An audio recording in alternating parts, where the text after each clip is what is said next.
Fokus pada memberi bukan mengambil. Ketika Sarah Robinson berusia 24 tahun, dia didiagnosis menderita tumor otak. Dia menjalani operasi dan kemoterapi selama 1,5 tahun sebelum kalah melawan kanker. Sepanjang perawatannya, Sarah tidak pernah mengeluh dengan penyakit yang dideritanya. Sebaliknya, dia terlalu sibuk berfokus pada misinya untuk membantu orang lain. Sarah bertemu dengan pasien kanker lainnya di pusat perawatannya dan dia merasa ngeri mengetahui bahwa banyak dari mereka harus menempuh jarak yang sangat jauh untuk mendapatkan perawatan. Beberapa pasien tinggal di pedesaan Maine yang harus melakukan perjalanan 5 jam pulang pergi, 5 hari seminggu, selama 6 minggu sekaligus karena mereka tidak mampu membayar kamar hotel. Beberapa dari mereka bahkan tidur di kendaraan mereka di tempat parkir Walmart. Dia tahu ini bukan cara yang baik bagi siapapun untuk berperang demi hidup mereka. Sarah ingin membantu dan awalnya bercanda bahwa dia bisa membeli tempat tidur susun dan membiarkan semua orang tidur di rumahnya. Tetapi dia tahu itu bukan solusi jangka panjang. Maka muncullah ide untuk membuat rumah perhotelan yang dekat dengan pusat perawatan. Sarah sudah menjadi anggota Rotary Club lokalnya selama beberapa tahun. Moto klub adalah melayani di atas diri sendiri, yang jelas merupakan sesuatu yang diyakini Sarah.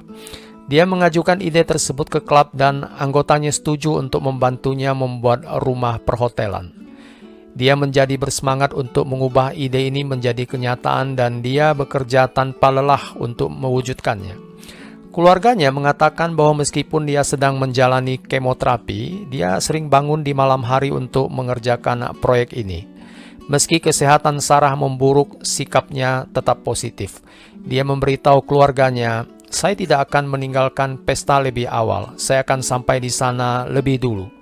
Tidak hanya imannya kepada Tuhan tetap kuat, tetapi juga keinginannya untuk mewujudkan rumah perhotelan itu. Sarah meninggal pada Desember 2011 pada usia 26 tahun dan seperti yang dia minta, keluarga dan teman-temannya bekerja untuk membuat rumah Sarah menjadi kenyataan. Dalam 18 bulan, mereka mengumpulkan hampir $1 juta. Bahkan putri Sarah terlibat dalam penggalangan dana. Dia menyimpan toples dengan kata-kata Sarah's House tertulis di atasnya dan dia menyumbangkan uang yang dia peroleh dari menjual limun untuk Mama. Tanpa seorang karyawan yang dibayar, para sukarelawan telah bekerja tanpa lelah untuk mengubah bekas toko furnitur menjadi rumah perhotelan dengan 9 kamar yang tidak akan pernah membuat pasien pergi. Meskipun kebanyakan orang yang didiagnosis menderita penyakit mematikan mungkin bertanya, "Mengapa saya?" Itu bukanlah mentalitas Sarah.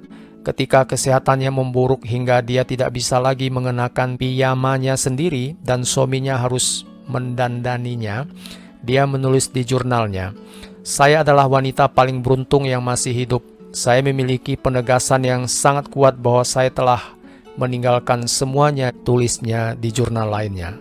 "Saya tidak menahan diri, saya tidak menyesal. Orang-orang dalam hidup saya tahu apa arti mereka bagiku dan saya akan selalu memproyeksikannya secara terbuka." Sarah benar-benar memberikan semua yang dia miliki untuk hidup dan itu mungkin salah satu alasan dia bisa menghadapi kematian dengan keberanian seperti itu, bahkan di usia yang begitu muda. Sesaat sebelum dia meninggal, dia mengungkapkan bahwa salah satu keinginannya adalah menginspirasi orang lain untuk bergabung dalam organisasi sipil lokal mereka. Karena itulah arti hidup. Dia menjelaskan ketika seseorang dalam kondisi sekarat, dia tidak berharap untuk menghabiskan 1 hari lagi di kantor. Sebaliknya, orang yang sekarat berharap bisa menghabiskan lebih banyak waktu untuk membantu orang lain.